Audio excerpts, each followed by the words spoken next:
Hey guys, welcome back to Professional Weekenders YouTube channel. Today we're here in Hollywood Studios in Disney World in Orlando, Florida, and today we have dining reservations at Hollywood Brown Derby directly behind me. It's one of the most storied restaurants in all of Disney World, and we're excited to eat there. And if you want to find out if it's worth your time and your money to eat here, then you're in the right place, so make sure you stick around, check it out, hit that subscribe button. Let's go. Let's go.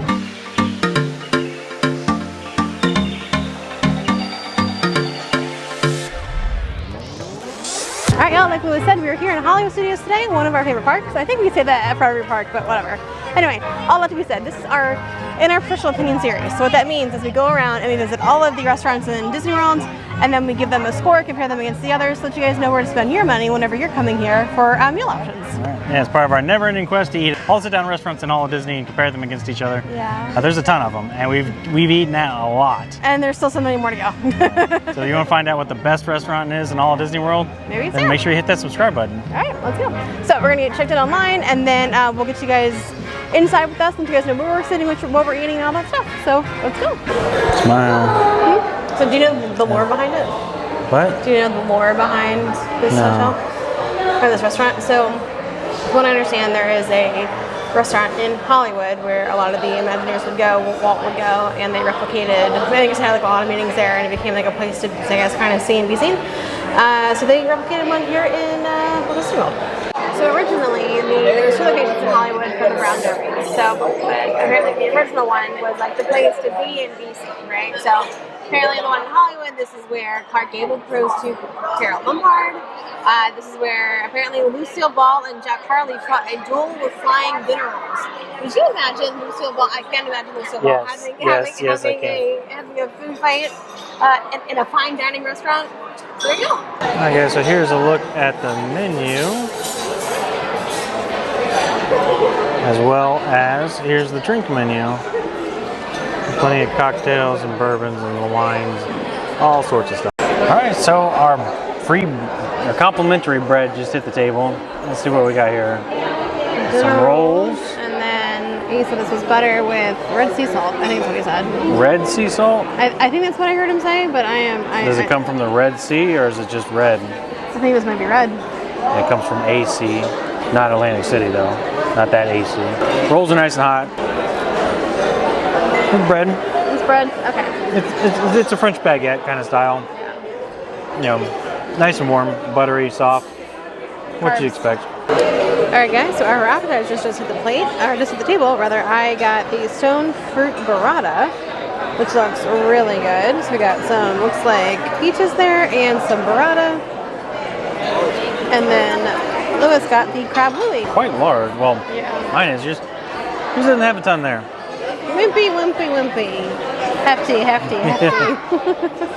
All right, so let's see what we got going on here. So we got some like bread on the top here. I guess maybe you kind of. Yeah. Okay, and they look like some crab and some avocado. So I guess the way that this works, maybe you like break off a little piece. It's kind of like beef tartare, but crab style. Yeah. Is it raw though? No, I don't think you can eat raw crab. Didn't they do it in Castaway? Yeah, I don't know how it works. If I was on this, I can't eat it ever, so you know. Yeah, so it is really good. Definitely not like a traditional crab cake. I really like crab cakes. You know, I like anything deep fried. You know, this is not fried at all, but so it's not quite that same flavor, but really good, really fresh. The avocado. It's also got some tomatoes in there, which I don't really like tomatoes, but I can see if you like tomatoes, that they're there. Yeah, and then the bread and the sauce. It's kind of like I don't know if it's chipotle aioli or something like that. Really tasty. Lewis is gonna try my burrata, and that is I think a peach, maybe nectarine. I'm not sure. Okay, and it looks like this whole thing is on a giant slab of prosciutto. Prosciutto, yeah. So is this just like cheese? It's mozzarella. It's those are pistachios. Okay. Mozzarella's really good. Pistachios, but what kind of fruit did you say that was? The drizzle on it is a fig jam, but that's a peach. Okay. The fig jam is definitely different. Okay. I would say I'm not really much of a fan of that one. Oh, okay. Well, I'll have to try it. I can't try yours though. Yeah, the mozzarella is good. Yeah, I'm sure that the prosciutto is probably good too, but prosciutto, honey. It's not prosciutto. Prosciutto. All right, y'all. So lunch is at the table. I have the filet with mushroom risotto, looks really good, some asparagus. Lewis got the pork, which looks really good. He has some cream polenta there as well. It's pretty good. So they said it's a 14-ounce pork chop, so almost a pound. Pretty good size. Try it with, I don't know if there's mashed potatoes. Polenta. All right, whatever. Fancy stuff.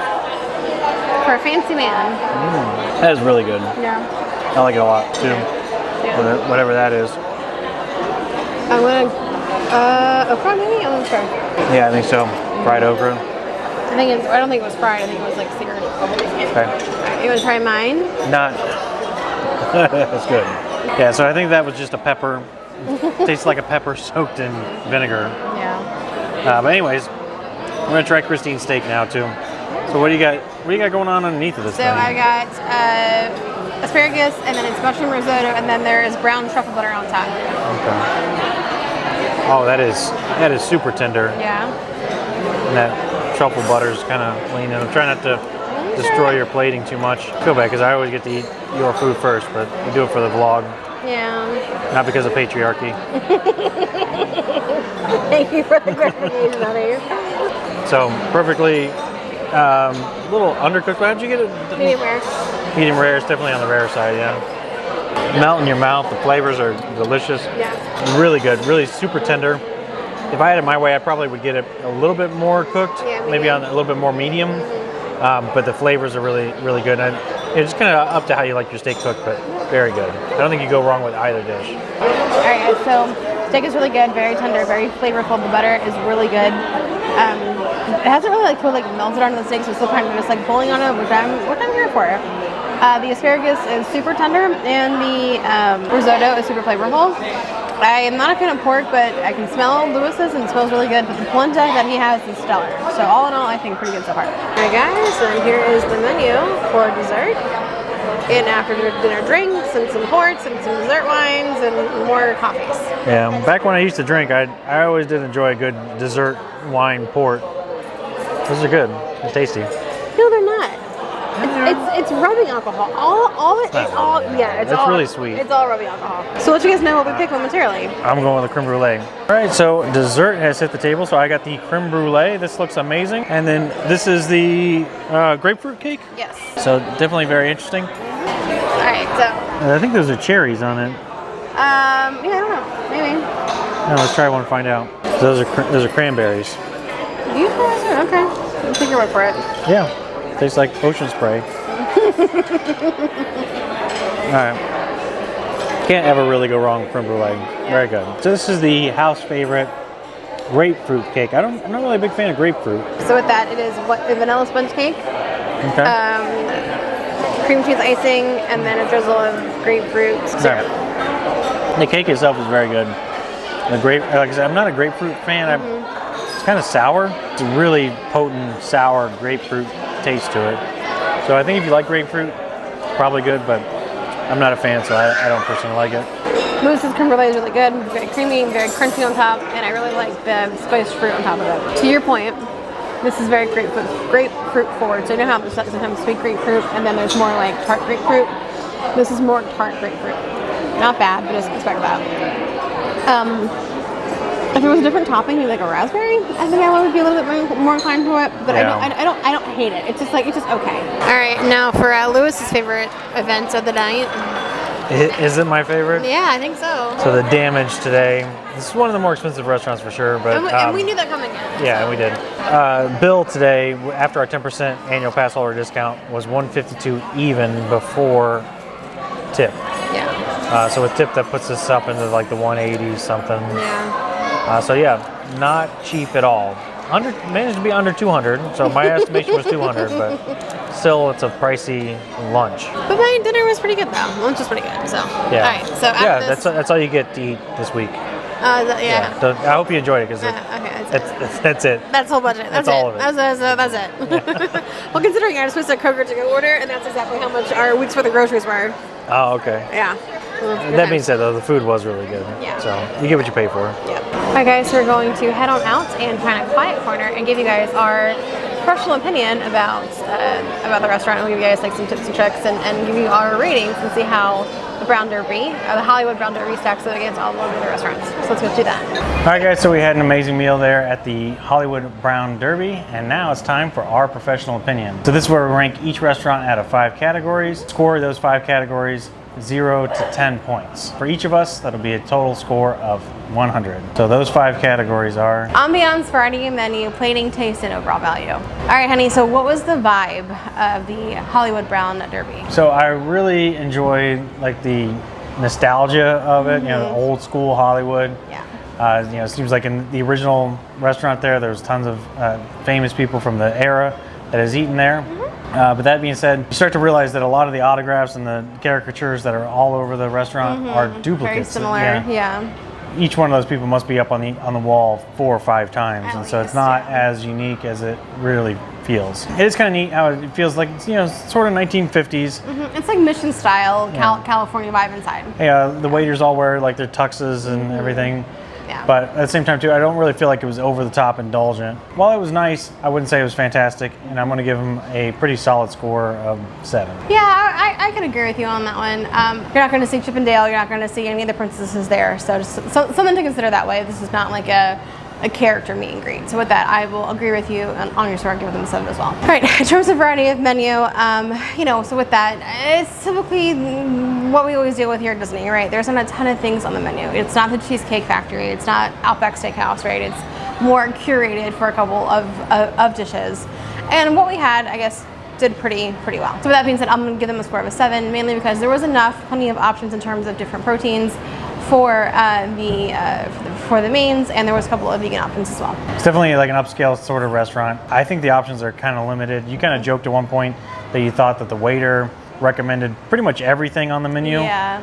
That, you know, everything was his favorite because there's only like 4 things. There's maybe a little bit more. There was at least 6 appetizers and 8 entrees. There was 2 fish dishes. Not 6, maybe 7 at a time. There was 1 steak option. It was the filet. Yeah. And I know you typically like your New York strip. Yeah. I was kind of hoping I would get the filet and maybe you get a New York strip, but that wasn't an option. No. So instead, I got stuck with a pork chop, which I like pork chops, but not as much as a filet. He got stuck with a pork chop, y'all. I offered to give you the filet. Right. Look, we don't order the same thing for the sake of the blog. For you guys. Yeah, that being said, I thought the options were rather limited, maybe even more so than your traditional Disney restaurant. I'm going to give them a lower score of 3. You think there is less options here than there was at, I don't know, Sanaa or really? Yeah. Oh my God, 3. Okay, y'all, he's off the rocker with this one. Well, also too, you have to think each entree came with a set sides too. There wasn't. Oh, that's true. There wasn't an option for this plus that. Yeah. Right. So nothing was a la carte. So okay, that's fair. Now there were enhancements that you could add, but that aside. Okay, so wow. Okay, moving on. Plating. How did everything look for you on the plate? So I thought everything came out looking spectacular, and I think this is where they really shined. I'm going to give them a perfect score of 10.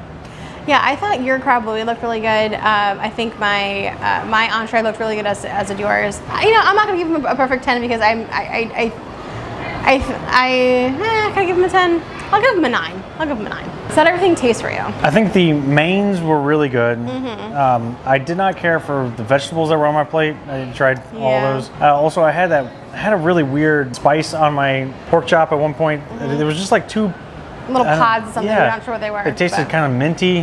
That really threw it off, and I really did not like your dessert with the grapefruit. Really? Not a grapefruit. I thought it was okay. So while I think that the steak and the pork chop were amazing, I think the appetizers were decent, and the desserts were creme brulee. It's hard to mess that up. The other one I didn't really like at all. So I'm gonna give them a better than average score of 6. I really like the steak and the pork chop, but I just wish everything else around it was better. Considering I don't like pork, I couldn't eat crab, and this creme brulee was really good. So I think maybe my appetizer could have had a little bit more seasoning to it, but I think my filet was cooked perfectly.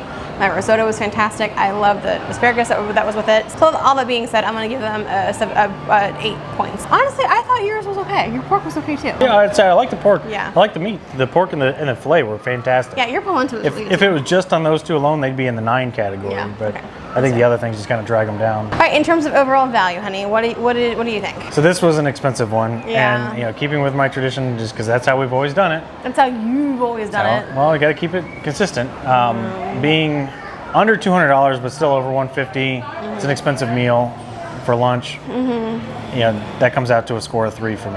Yeah, I kind of can understand that. I mean, I think you're going there for more for like the nostalgic feel of what the 1950s would look like in Hollywood, right? So, in terms of all that, you know, would I rush back here again for a meal? I mean, maybe, but you know, it's not like, okay, oh my God, we have to go back to the Brown Derby, right? Where we might feel that way about, you know, some other restaurants, you know, here on property. So all that to be said, I'm going to give them a solid score of a 6. All right, so we'll total all those scores, rank them against the other restaurants, and you'll see that information here. All right, y'all, and there you have it. The Hollywood Brown Derby scored a grand total of 66 points, tying for 7th place with a few others here on the list, including Space 220 and Maria and Enzo's, coming just under the Hollywood Sci-Fi Drive-In Restaurant, which scored 67 points, and is actually one of our favorite places to eat on property. So let us know in the comments down below if we are way over critical of the Hollywood Brown Derby, and if you think this is one of the best places to eat on property. All right, guys, that's where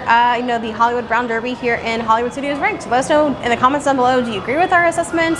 Are we crazy pants? Do you think that we are too generous, not harsh enough? Let us know. So we'd love to hear about it. So yeah, so that's it, right?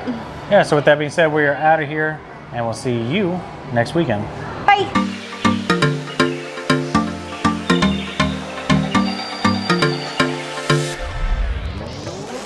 This was like your favorite one. So what just happened? Well, it sat the jug down and a strong gust of wind came along. Oh, is that it? It was an act of God. Oh my goodness. Oh my goodness. Oh my goodness. That's all right. Yeah. It'll be okay. You can buy another one. They're only kind of expensive. That's fine. It's okay. You didn't mean to. It's like we've never been anywhere before. I haven't. See it looking good? Yeah. So there's the original one there. Well, no, I don't think that's the original. Guys, so we made it. Well, I was just doing a pan, but Oh. you want to talk? Go ahead. And No, I want to read some more about it. She never lets me out of the basement. That's not even remotely true. I know, yeah, my real room's under the stairs. Oh, okay, Harry Potter. Eat your bread. I'll be ready to put it. Taste. Yeah. Are you looking at? Is it in the frame? Yeah. Okay. This creme brulee has like, is it cherries? Honey, you're shooting here. Give this to me. Give it to me. I'll do it. Bruschetta is tomatoes. Prosciutto. Okay. Bruschetta is tomatoes. Prosciutto. Well, that's what I was saying. I don't really like fancy meats. Bruschetta's not even a meat. Then what the is that? Prosciutto. It's pork. Yeah. Bruschetta and prosciutto are Don't different. give a crap. Okay. Italians. Is Italian fancy? I don't know. It's fancy. That's what it is. Okay. Plating, taste, ambiance. No. I think that was just a pepper. I think pepper soaked in vinegar is what it tasted like. Oh. Yeah, so it's definitely a steakhouse. Sorry, honey. It's not a steakhouse. It's not a steakhouse. Okay. There's one steak. All right, well. How tall am I? Where do I come up on you? Yeah, okay. Let's get down a little bit then.